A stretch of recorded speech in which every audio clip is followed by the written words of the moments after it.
Hola, ¿cómo andan? Bienvenidos una vez más a Folclore en Casa. A pesar de que estamos en tiempo de aislamiento, seguir compartiendo el folclore y es por eso que se realizó esta coproducción entre la Dirección General de Música de la Ciudad, el Canal de la Ciudad y la Academia Nacional de Folclore. En general venimos conversando con músicos, pero hoy no solamente vamos a escuchar un poco de música, sino que vamos a hablar de arte, de pintura, y por eso estamos con Julián Altave. Bienvenido. Gracias, Victoria. Gracias, Victoria. Yo estoy más bienvenido que vos. Ahí vemos cómo tenés una escenografía muy bella. ¿Esas son tus obras? Las que están atrás mío son todas obras mías, sí. ¿Cómo empieza tu historia? Primero con el arte plástico y después obviamente también vamos a querer hablar de esta temática, ¿no? Que tiene que ver con nuestra pampa, con el folclore. Pero primero quiero saber el origen del arte en tu vida. Bueno, encantado, encantado. Mira, el origen mío es de una familia vasca. Llegó un vasco a la Argentina, un solo vasco, Altave con ALTH. Todos los descendientes que hay en Argentina, que hay un montón, ALTH, son del hombre, del único vasco que llegó acá. Llegó por Uruguay a la Argentina, en la parte de mi padre.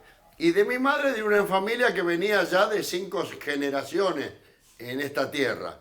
En el caso de mis padres, padre y madre, fueron los dos muy vinculados al arte, muy vinculados al arte. Mi padre fue un hombre investigador, en las teorías más modernas del arte. Fue un arte de vanguardia el que hizo él, no el mío. El de él fue de vanguardia. Y en el caso mío, yo volví a las raíces anteriores, a las anteriores a mi padre, pero las anteriores en América. La Bauhaus fue, en su momento, fue, como te diría, el rock en la música del mundo. La Bauhaus abrió puertas nuevas al campo del arte, integró a poetas, a músicos, a escritores y a artistas plásticos en un solo núcleo y bueno, y revolucionó el mundo de aquel momento. Mi padre es hijo y seguidor de esa época. Yo soy hijo de mi padre, pero llevo el mismo nombre y apellido que mi padre, y en mi caso, cuando empecé a formar mi personalidad, necesité, fue una cosa necesaria en mí, despegarme de tanta luminosidad de mi padre. Y en ese trabajo hice un salto generacional y me fui a mi abuelo. Mi abuelo era un vasco de laburo, carretero, que fue el primer exportador de carne en frío de la Argentina. Hasta ese entonces se exportaba la carne en salada, en sal, y fue el primero que exportó carne en frío. Y un vasco de laburo que hizo un emprendimiento importantísimo en la provincia de Buenos Aires. Un vasco de laburo y muy gaucho, muy gaucho, muy gaucho. Yo, para armar mi personalidad, salté generacionalmente a mi abuelo y, y abracé la causa del campo, la causa de las tradiciones más ancestrales que tiene la Argentina. Yo miré para atrás en mi propia tierra. ¿Cuál fue la casa en la que te criaste? La casa en la que me crié, yo nací en el barrio de Villa Crespo, en la casa que fue de Antonio Aliche. Antonio Aliche es el autor del cuadro de los constituyentes del 53, que hoy preside la sala de pasos perdidos del Congreso de la Nación. Y fue para vos, para mí, para todos los argentinos, el autor de ese San Martín parado arriba de una piedra en Boulogne-sur-Mer, viejo, cuando estaba en el exilio, es el autor de ese cuadro. Todo eso se pintó en mi casa paterna. O sea, te criaste en la casa de un artista plástico, sos hijo de un artista plástico como para no estar estimulado, ¿no? Imposible, imposible. ¿Y empezaste a pintar de muy chico? ¿Cómo fue esa crianza en Villa Crespo? Bueno, mira, yo le espiaba desde un rinconcito las clases que daba mi padre, que fue rector de la Escuela de Bellas Artes, en 2 oportunidades, pero tenía alumnos particulares en el taller, mi casa paterna, que era un loft en el barrio de Villa Crespo, que cuando se hizo ese edificio, había un artículo de la prensa que decía, rascacielo en Villa Crespo. Tenía 3 pisos. Y fue el primer edificio de ascensor del barrio de Villa Crespo. Después lo compró mi viejo y ahí nos criamos los 4 hermanos que somos. Cuando empiezo a ser adolescente, llevo el mismo nombre que mi padre. Me gustaba la plástica. Tengo el mismo timbre de voz. Un gran parecido. Necesité, fue fuerte para mí, hacer un salto generacional y tener una personalidad diferente a ese hombre tan luminoso que a mí me encandilaba. ¿Y qué hiciste para encontrarte? Bueno, me sucedió en aquellos años, me sucedió que tuve la oportunidad y la dicha de haber leído a Don Segundo Sombra, un libro magistral de la Argentina, al punto que esta es una consideración absolutamente personal mía. Martín Fierro es el Quijote de los españoles, como fue el Quijote para los españoles, Martín Fierro fue para la Argentina. Pero para mí no. Para mí fue la expresión de un inmenso artista que mostró una epopeya y una época de la Argentina en la cual se estaba conformando la nación. Pero Ricardo Guiraldes, que escribe en prosa ese libro famoso e inmenso que fue Don Segundo Sombra, toda esa prosa es poesía pura de principio a fin. Y a mí la poesía se me mete en el alma y no sale nunca más. Al punto que llegué a la situación de abandonar mis estudios, hablar con mi padre y decirle, quiero dejar de estudiar, están perdiendo tiempo conmigo, yo quiero vivir esa vida, ser un hombre de campo, saltando generacionalmente a mi abuelo, quiero ser un hombre de campo. Y me dijo, ¿qué vas a hacer? 15 años tenía, 15 años. ¿Y qué vas a hacer, negro? ¿Qué vas a hacer de tu vida? Bueno, me voy a ir a trabajar a un tambo de un vecino del campo de mi abuelo. Y me dijo, cada tarro de leche pesa 60 kilos, son 60 litros de leche, y hay que cargarlos al hombro y subirlos al carro. Y cargaban 30 tarros arriba. Y yo era flaquito. Era un chico muy joven y muy tierno. Cuando me habló y me dijo todo eso, me quedé pensando y me dijo, mira, vas a andar con las patas hasta las rodillas en el barro, en invierno, con escarcha arriba del barro. No sé si te vas a aguantar todo eso. Y yo le dije, viejo, lo voy a pensar. Y me dijo, no, negro, no. Ya lo pensaste mucho antes de hablar conmigo.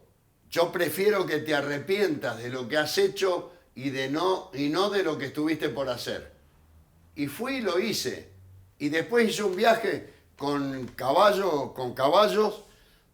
Salí con el montado y el de tiro, 2 caballos. Pero al poco andar nos dieron una tropilla en el partido de Pila, en una estancia, y seguimos andando con un amigo mío casi un año entero. ¿Y tu expectativa tenías ese deseo, esa inquietud de vivir la experiencia de un hombre de campo. Cuando te encontraste con la realidad, ¿es lo que esperabas? ¿Fue mejor? ¿Fue peor? ¿Fue diferente?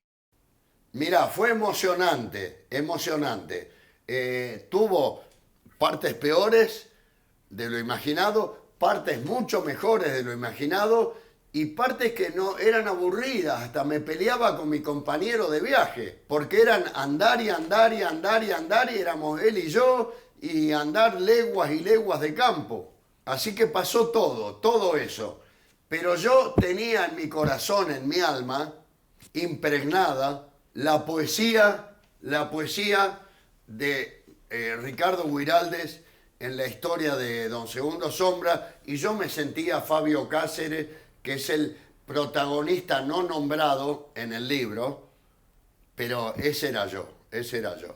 Es que fue en tu vida, y la verdad es que lo podemos asociar a la literatura y a las películas, es ese viaje iniciático, ¿no? Del héroe, de alguna manera, como ese, ese viaje Sí, tal cual. revelador de la juventud que inicia un camino de vida, y yo estoy viendo las obras Tal que cual, tal en este cual, tal cual. momento que están detrás tuyo, tus obras, y en algún punto un poco de ese viaje está ahí. Totalmente. Mira, al punto que a mí no me interesaba la pintura, yo siempre había espiado las clases de mi padre a sus alumnos. Los que tenía particulares en el taller donde yo nací y me crié. Espiaba todos los comentarios, las preguntas, las respuestas, los ensayos que cada uno hacía y eso lo absorbí. Pero lo que yo quería era aprender a carnear una oveja, saber tuzar un caballo, saber pialar, saber enlazar, saber domar un caballo, aprender los trabajos del campo, saber trabajar, hacer un alambrado. Esa era mi vocación para tener personalidad propia mía. ¿Y en qué momento aparece la pintura? ¿En qué momento de tu vida empezás a pintar? Me imagino después de este viaje. ¿Cómo fue lo que vino después? No, no fue después, fue antes. Toda la vida dibujé. ¿Y en qué momento se profesionalizó eso de alguna manera? ¿En qué momento se convirtió en un modo de vida? Mirá, la primera exposición mía de pintura fue a la edad de 19 años. Me la prologó, me la prologó don Justo Sáenz, que es un escritor muy conocido, muy inmerso en todas las tradiciones del campo, sobre todo pampeano y mesopotámico. Un gran autor, un gran autor. Y él hizo el prólogo, tenía 19 años. Esa exposición me la hicieron los padres de mis amigos, me la organizaron ellos y expuse. Nunca más volví a exponer ni mostraba mis cuadros. Cuando muere mi padre año 75, recién hago mi primera exposición personal mía, individual. Y de ahí en adelante todos los años expuse y me dediqué al dibujo y la pintura. Creo que más o menos comenzó a ser fuerte la pintura más que el dibujo sobre los 62, 63 años, años 63. ¿Y qué te gusta de la tradición, del folclore, de la pampa? ¿Qué es lo que o sea, en algún momento deconstruiste eso para decir, ¿qué es lo que a mí me apasiona de estas imágenes? Mira, sobre todo, Victoria, lo que más me apasiona es la honestidad y la picardía, la ironía de la gente que vive en el campo, que vive muchas horas en soledad, muchas horas solitarias, pensando en cuál va a ser la comunicación con el próximo semejante con el que se van a encontrar y lo van a hacer reír. Y ese pensamiento que tiene mucha conexión entre una persona y otra en la soledad del campo, tiene una profundidad filosófica y una profundidad, ¿cómo te diría? Una profundidad tan ajena y distante de la vida urbana, que a mí me impresionaba, era como hablar con filósofos o filósofas, mujeres u hombres, gente de enorme profundidad por esa conexión consigo mismos, profunda, honesta. Eso para mí tiene una fuerza que debiéramos mucho aprender de toda esa gente. Sabés que tenía ganas de preguntarte, porque al haber recorrido tanto y también haber trabajado durante tantos años en el arte plástico, ¿existe un arte argentino o somos un país tan diverso que es difícil identificar lo argentino, digamos, un arte argentino, hablando de la pintura, ¿no? Bueno, ahí es un terreno un poco difícil de definir, porque yo creo que lo que fue el arte de vanguardia de la época de mi padre y la anterior también, y la anterior a mi padre también, y la actual, es argentina. A mí me parece que una persona que nace en una determinada época y en un determinado lugar, es de ese lugar y de esa época. Quiera o no quiera, quiera o no quiera. Ahora, puede ser una época de oro de esa cultura o una época un poco anodina. Pero a mí la que me conmueve, y yo no sé lo que pensarán las generaciones futuras de lo que hice yo o de lo que están haciendo otros artistas jóvenes hoy. Eso está fuera de mi alcance. Yo lo que trato es de ser honesto conmigo mismo. Muchas veces se identifica el folclore como la música folclórica, ¿no? Es como que es lo primero que se tiene en la cabeza, o el mate. Eh, vos hacés folclore también. Sí, ¿Y sentís que es reconocido el arte plástico como parte del folclore? yo entiendo que sí. Por ejemplo, durante muchos años hice un arte figurativo y descriptivo de lo que yo había visto y vivido en el campo. Y eso ha sido largos años de mi vida. Pero en una etapa, ya con familia formada, 5 hijos, y me había venido a la ciudad nuevamente, a mi barrio de origen, y empecé a cotejar aquello que había vivido con lo que estaba viviendo en ese momento. Empecé a pintar otra cosa. Empecé a pintar, y un crítico de arte me lo dijo, y me pareció muy acertado su pensamiento. Creo que me desnudó a mí, en el sentido de que yo pintaba, era como que abría una ventana de alto y ancho de una pintura o de un papel o de una tela, y mostraba lo que yo veía, y el campo es así el que yo he conocido. Y en un momento dado, cuando me vengo a Buenos Aires y extrañaba todo eso, en ese alto y ancho de un papel o una tela, empecé a pintar lo que eso había dejado en mi alma. Y ahí empezaron a hacer colores, símbolos, signos, significación de lo que yo tenía impregnado en mi alma. Era mucho más abstracto lo que apareció después de ese cambio tan fuerte en mi vida. Y poco tiempo después comenzó el tango. Eso quiero saber, porque ahora queremos ir a Villa Crespo, ciudad de Buenos Aires. El tango siempre se presenta como algo aparte del folclore. Sin embargo, si vamos a la definición del folclore, el tango tiene que ver con las raíces de la ciudad de Buenos Aires, de esta zona portuaria, y de alguna manera es folclore, ¿o no?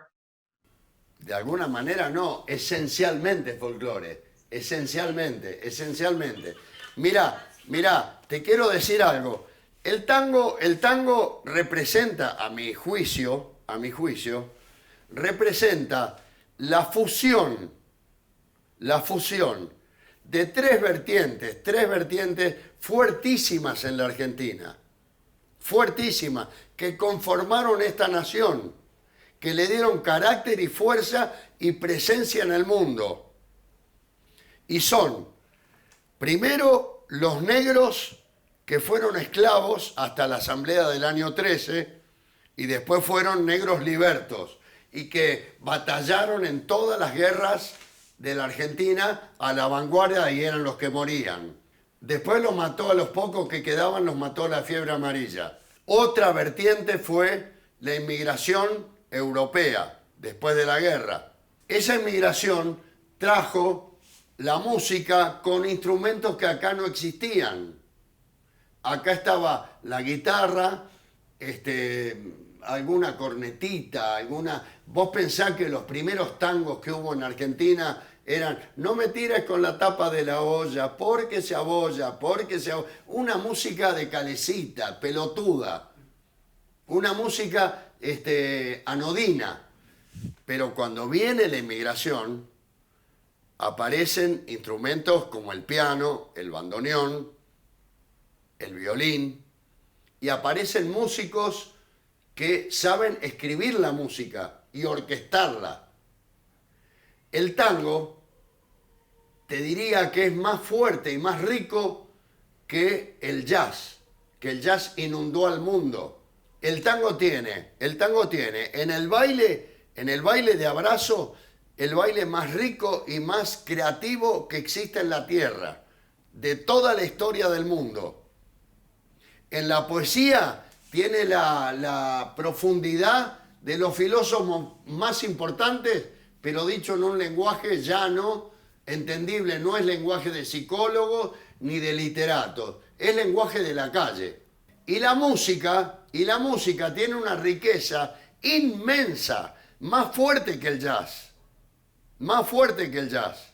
Por eso te digo, yo encontré cuando volví a Buenos Aires sin trabajo, con familia, con hijos, y me encontré en la ciudad, empecé a arrimarme al tango y aprender a bailarlo.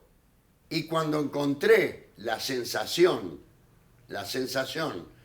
en mi alma, en mi cuerpo, en mis brazos, en el tacto, en el oído, en el pensamiento, no te diría en el gusto porque en el tango la lengua no funciona, pero en todos de los 5 sentidos, 4 se expresaban tan o más fuerte que en el cine, que es la suma de las artes.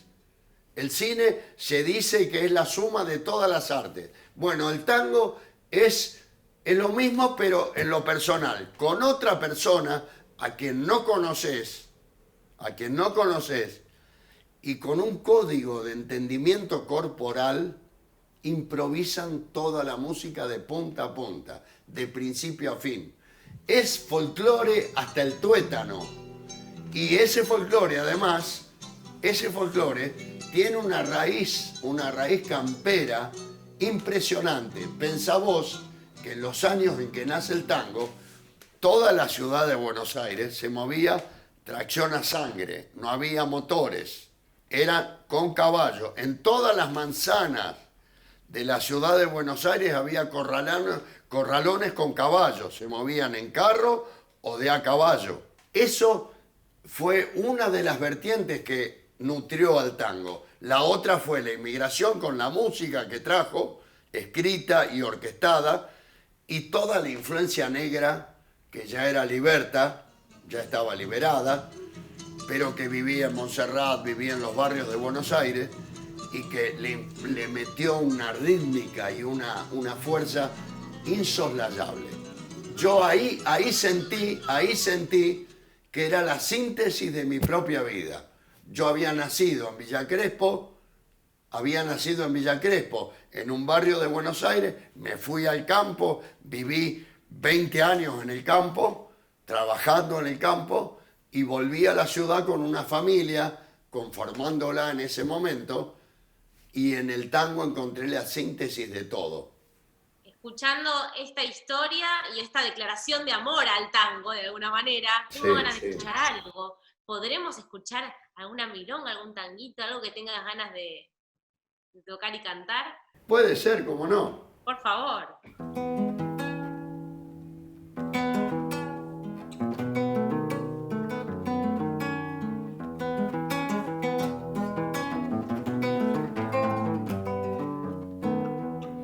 Me gusta cantar y canto, y aunque es poco lo que sé, pero el corazón pondré y a bordonear me adelanto. Me gusta cantar y canto, no importa que lo haga mal, si yo sé que cada cual a su modo se defiende y a la guitarra le entiende, ni bien la empieza a templar.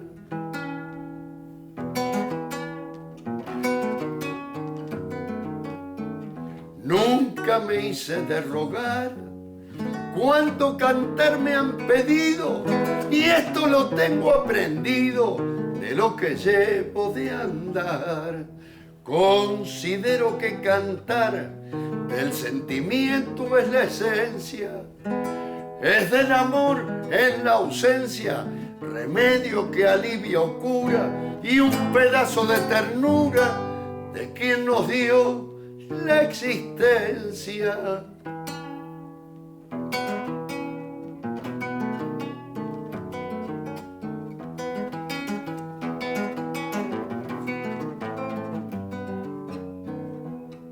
Me gusta de vez en cuando enredarme en las bordonas, enredarme en las bordonas, y si mi alma anda tristona o mi corazón penando, yo me consuelo cantando, y cantando hallo la vida, porque cantando uno olvida, aunque sea por un momento, pesares que lleva dentro y andan buscando salida.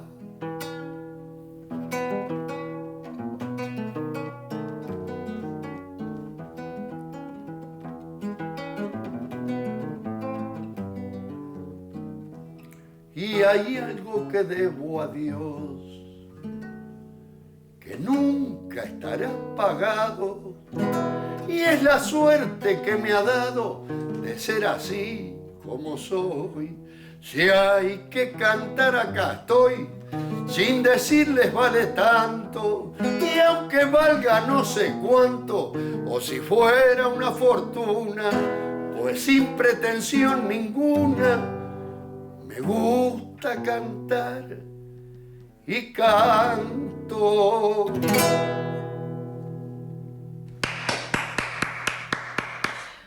El amor por la música y por la pintura, ¿son cosas que van por separado o se unen? Yo creo que el amor por la vida, está íntimamente ligado al arte. Y el arte puede estar en una comida, puede estar en tender una cama bien tendida y estirada las sábanas, puede estar en una pintura, puede estar en la música, puede estar en el saludo, puede estar en la picardía de una ironía bien dicha en su momento oportuno. Para mí la vida es arte y yo tengo amor al arte. Julián, cuando te escucho, además de reconocer un artista, reconozco un docente. Doy clases de pintura, he dado muchas clases de baile de tango, mucho tiempo. 10 años estuve viajando a Europa a dar clases de baile de tango. No soy un docente que ha estudiado cuál es la manera de la docencia, qué es lo que se debería decir o no decir, qué es lo que se debería inculcar o no, sino que me pongo a la par de quien está conmigo, a la par a transmitir mi experiencia e intercambiarla y esperar lo que me diga la persona que está conmigo conversando o intercambiando conocimiento. ¿Cuáles son para vos las mejores milongas de Buenos Aires? ¿Tenés preferidas? Sí. Eso lo he vivido a fondo, durante 23 años, al punto que en una época de mi vida, ya separado de la madre de mis hijos, me encontré solo y aprendí a bailar tango y curiosamente, una sorpresa para mí, no era tan de madera, tan patadura. Resulté un bailarín de tango que aprendió todo eso y lo vivió a fondo. Y a mí el hecho de encontrarme con un cuerpo extraño que no conozco, sobre todo de mucha gente que venía de Europa, venía del mundo a Argentina, porque el tango creció en los años 80, creció acá en Argentina y en el mundo. Fue de una presencia, y es folclore puro, pero en el tango hay muchos tangos que tienen una raíz de campo argentino inmensa. Si uno analiza algunas melodías y algunas letras de tango, pensá que Gardel mismo, era un cantor folclórico, de estilos, de cifras, de milongas, era un cantor folclórico. Después el tango fue como el crecimiento de toda su bagaje cultural. Pero en el tango, que tuvo esas tres vertientes y que creo que definen a la Argentina, porque la Argentina es un crisol de razas, un crisol de culturas, por esa definición, yo cuando me tocó volver a Buenos Aires, sentí que ahí estaba mi raíz. Y esa raíz tenía mucho, pero muchísimo del folclore del campo, pero mucho del aporte de la inmigración y mucho del aporte de los negros que tuvieron acá, los negros de África, los esclavos, los que matamos. Nosotros los matamos, los mandamos a la muerte, los menospreciamos. Y sin embargo, en nuestra cultura, uno lo ve en las murgas de hoy, ese folclore está vivo y mueve a los barrios, mueve a la Argentina. Bueno, todo eso está en el tango. Es la síntesis de todo eso. Por eso amo tanto al tango. Y bailándolo, me abrió puertas, recorrí el mundo, conocí Turquía, conocí Estambul, conocí Ámsterdam, conocí Francia, conocí Marsella, conocí Zaragoza en España, di clases de tango en todos estos lugares que te nombro, y en Italia estuve 10 años. Esos 10 años llevaba cuadros. Cada viaje mío era con una exposición de pinturas. Llevaba la raíz campera que tenía el tango, la raíz negra y la raíz de la inmigración, sobre todo italiana. Yo hace un rato justamente te había preguntado cómo se unía la música y el baile con el arte, con la pintura, y en algún punto vos has llevado al exterior todo eso junto. Y sí. Yo creo que un poco, para hacer una síntesis, ¿no? Yo creo que el arte es la vida.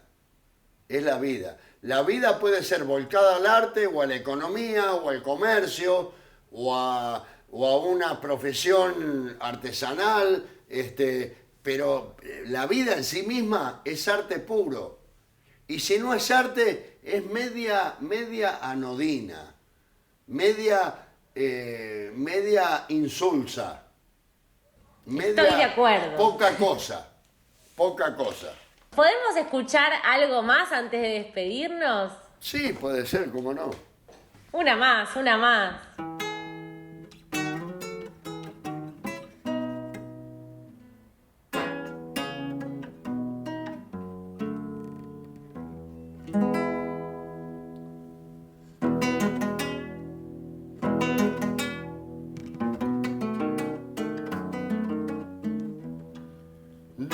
muchachito se fue una madrugada fría, con un atadito de ropa de la casa de sus tías, con 2 caballos de andar, un pangaré y un gateao, que un rico de aquel lugar se los había regalado.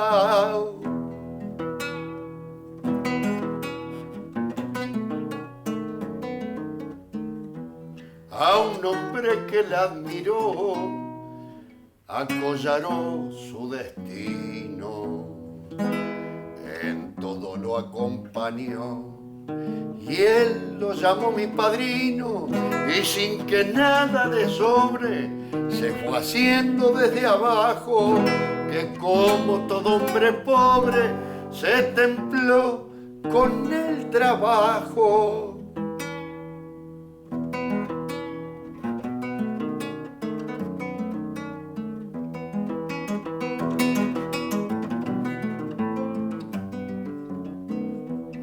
Domando armó su tropilla en la huella y en la vida. Guardaba su alma sencilla, una misteriosa herida, y en el andar y en la acción vivió sus mejores años, de algún amor la atracción y después el desengaño.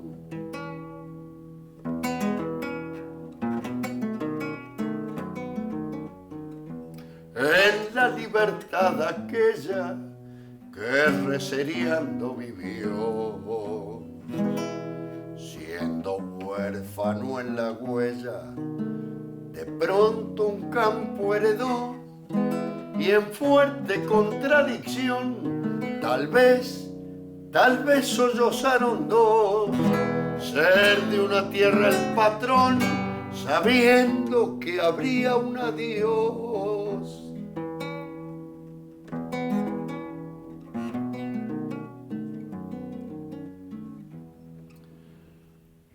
Solo la sombra de un nombre quedaría en su corazón.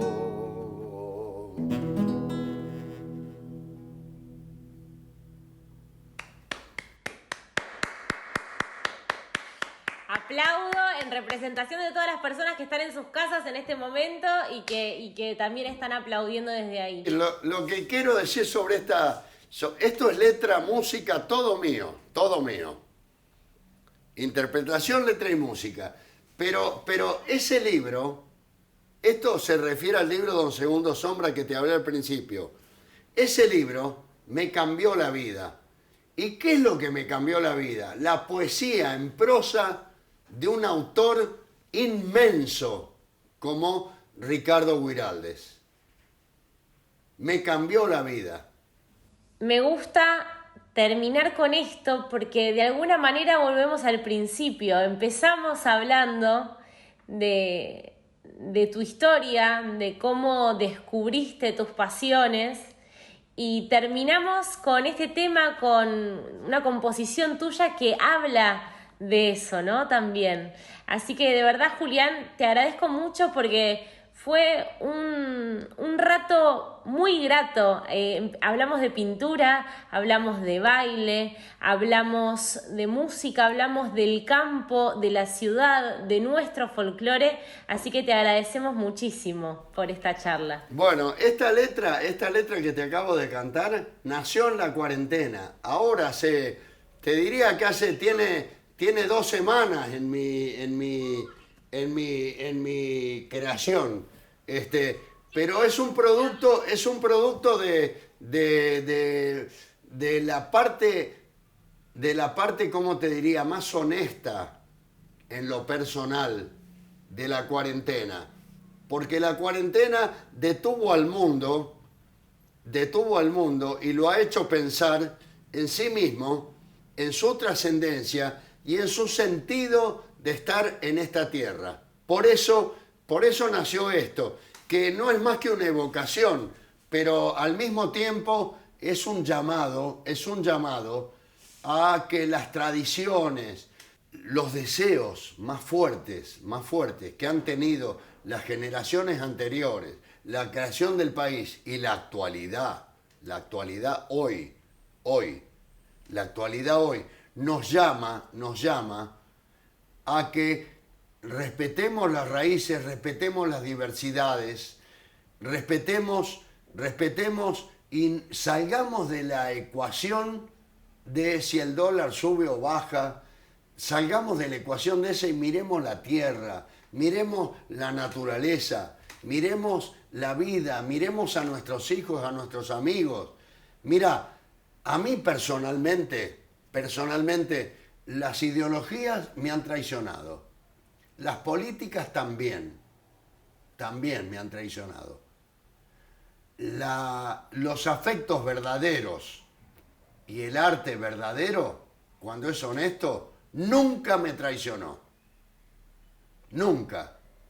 Ahí pongo todo el acento de mi vida. Ay, Julián, muchas gracias por este mensaje, de verdad. Te agradecemos mucho y bueno, y nos despedimos por hoy. Esto es Folclore en Casa, un programa que hace la Dirección General de Música de la Ciudad de Buenos Aires, la Academia Nacional de Folclore y el Canal de la Ciudad. De verdad, gracias por compartir este rato. A vos, Julián, y a todas las personas que están en este momento mirando desde sus casas. Gracias. Me desborda el agradecimiento. Ay, de verdad, muchas gracias. Y bueno, ojalá pronto nos podamos encontrar personalmente. Estoy segura de que falta... Mirá, les decía a los muchachos que están filmando acá en mi taller, les decía a ellos que mi mayor deseo sería, pasada la pandemia, pasada la cuarentena, que nos juntemos un día a comer un asado. Por favor, sí, que termine esto, así nos juntamos a comer un asado. Ya está, esto está grabado, es un compromiso. Bueno. Agendamos. Bueno, Buenísimo. Julián, de verdad, muchas gracias. Gracias, Victoria. Un agradecimiento muy grande, esperamos que hayan disfrutado Folclore en Casa por el Canal de la Ciudad. Nos encontramos la próxima. Gracias. Me gusta cantar y canto.